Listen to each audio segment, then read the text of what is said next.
Welcome to our presentation by Jacqueline, Maliha, and Diane. Today we are going to talk about the Innovation Adoption Curve. What does the curve tell us? It explains to us how, why, and in what fashion do new ideas and technologies spread among society. This curve is also known as multi-step flow theory and diffusion of innovation theory. And this curve also shows us the process of transmission of technology advancement. Who developed this curve? Everett Rogers, who originated the diffusion of innovation theory in 1962. He was a communication scholar, sociologist, writer, teacher, and assistant professor at Ohio State University. And he also wrote a book called Diffusion of Innovations, explaining the curve and 5 elements of innovation in 5 categories the curve describes. Now we will talk about the 5 elements, which are innovation characteristics, innovation decision process, characteristics of the innovators, consequence of the innovation, and communication channels of the adoption. First, let's talk about the characteristics of the innovation, which can be defined as the body of research which focuses on primary and secondary aspects of both adoption and implementation of the advancement. Primary aspects are inherent to development and technology and constant across the settings of the new formation. For example, size and cost of the new formation, physical reality of the adoption, and social influence. Secondary aspects are perpetual and subjective to the innovation. For example, complexity of a particular innovation or relative advantages involved in implementing the innovation. As you can see in the picture, the 3 circles define the characteristics of innovation by asking the question, what is desirable to users, what is possible with technology, and what is viable in the marketplace. For example, if you look at this picture, everything is powered by management, and the management are generating the ideas and imaginations of new innovations. Brainstorming through it and managing the ideas and experimenting, which also involves quality control, evaluation, analysis, and pre-implementation. And as outcome of the implementation, the management is increasing profit in the marketplace. Okay, now let's move on to the second element, which is the innovation decision process, which is divided into 5 stages. The knowledge stage, which has comprehensive awareness for effective adoption of innovation. The persuasion stage, which creates positive perception to support the innovative system. The decision stage, this stage is intent to expand the innovation with additional sequences.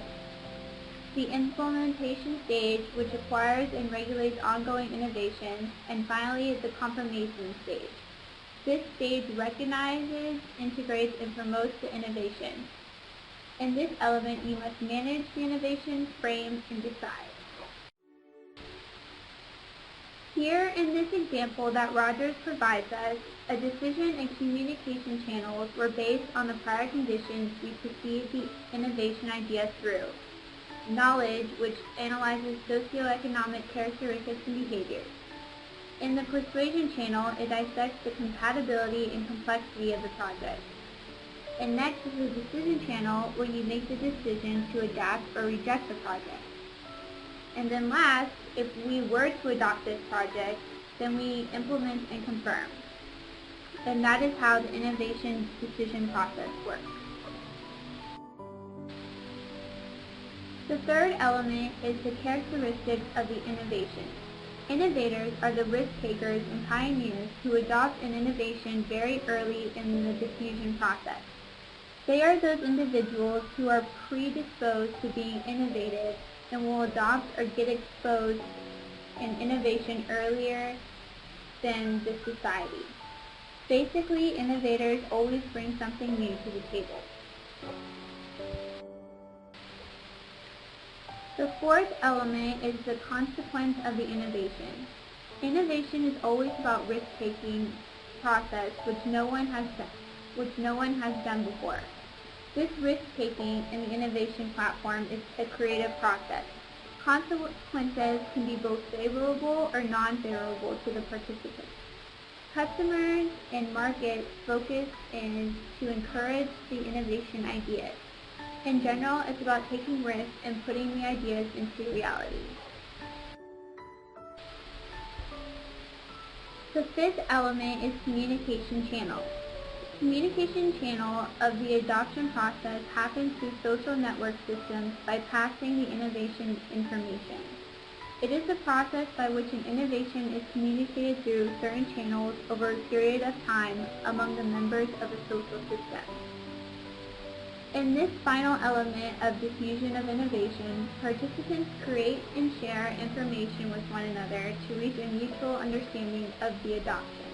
It's basically about passing on the information that you know. In this example, the target is the consumer, and you get to the consumer through different forms of communication such as direct mail, national media, and local shows. Now we know the 5 elements of diffusion of the innovation. Now let's discuss the 5 categories of the curve that Rogers emphasizes on, which are innovators, early adopter, early majority, late majority, and laggard. As you can see in the picture, innovators ask what is next. Early adopters ask what is the return on social media. Early majority asks how to align the innovation strategies. Late majority asks how social media works. And the laggards ask if social media is a waste of time. Discoverers, brave, pulling the challenge, new, communicators, masterminds, groundbreakers, trailblazers. These are the qualities of an innovator.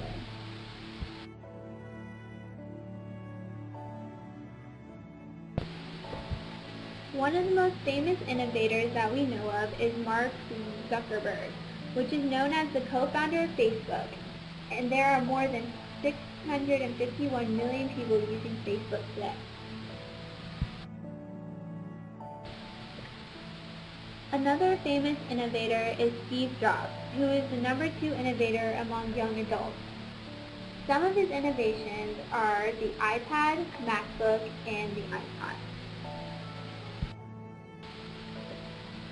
You are an innovator if you are the first person to be standing in the line, if you are excited to try the latest technology, if you have higher incomes, if you are worldlier and more active outside the community, if you are self-confident, if you do not conform with the group norms when it comes to new ideas, and if you do research about the new ideas and don't rely on what they have heard. If you are an innovator, you are part of the 2.5% on the curve.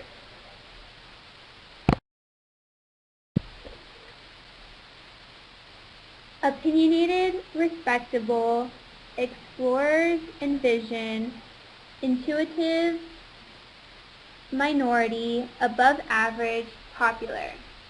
These are the qualities of early adopters.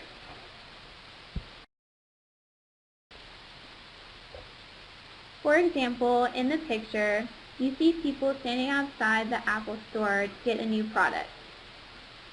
And in other words, their people are passing on information to each other.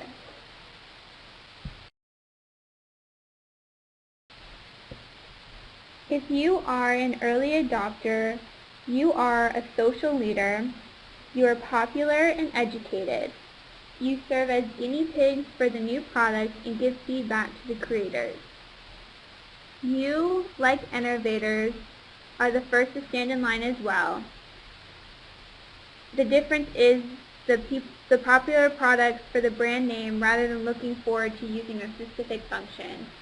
You are active inside your community. You demand the respect of others.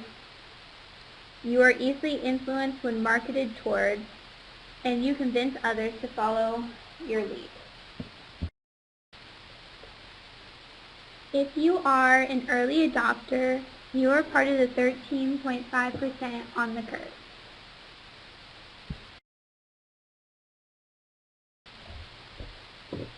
Thoughtful, accepting, patient, careful, keep in contact with early adopters, above average social status, and seldom opinionated. These are characteristics of early majority.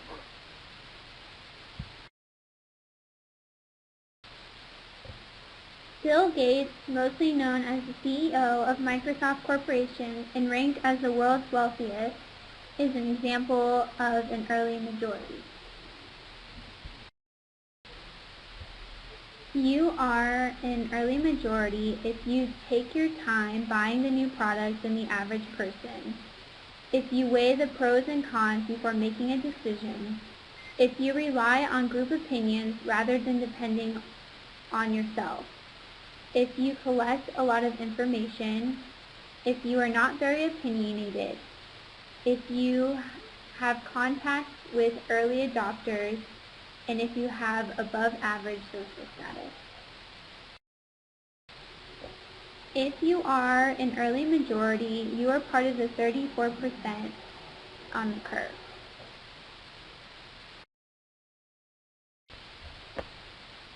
Skeptical, below average, keep in contact with late majority, low opinion, seldom opinionated. These are the characteristics of late majority.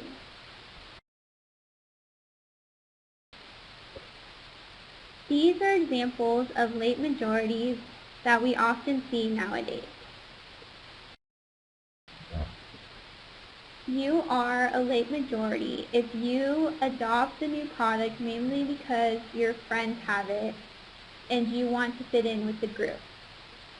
If you are older, if you have below average income, if you have below average social status, if you choose to trust a product's reputation based off what you heard rather than the media because you believe their friends know more.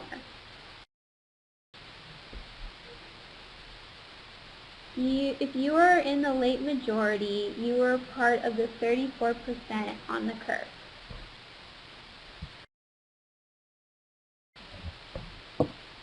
Doesn't accept easily, critical, no leadership, contacts only friends and family, traditional. These are characteristics of laggards.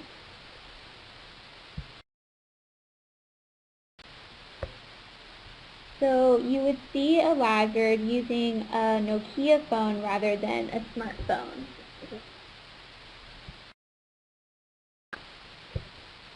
As you can see in this picture to the right, laggards are not eager to learn about new technology because they're more familiar and comfortable with the older ones.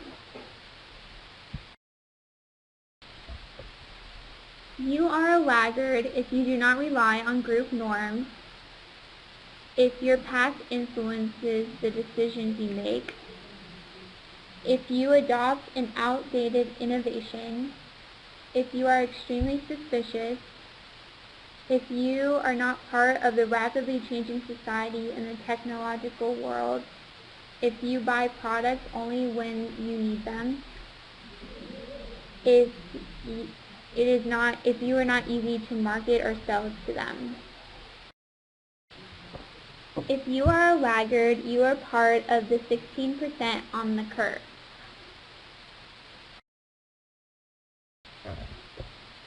Thank you for watching the video. I hope you enjoyed learning about the innovation adoption curve.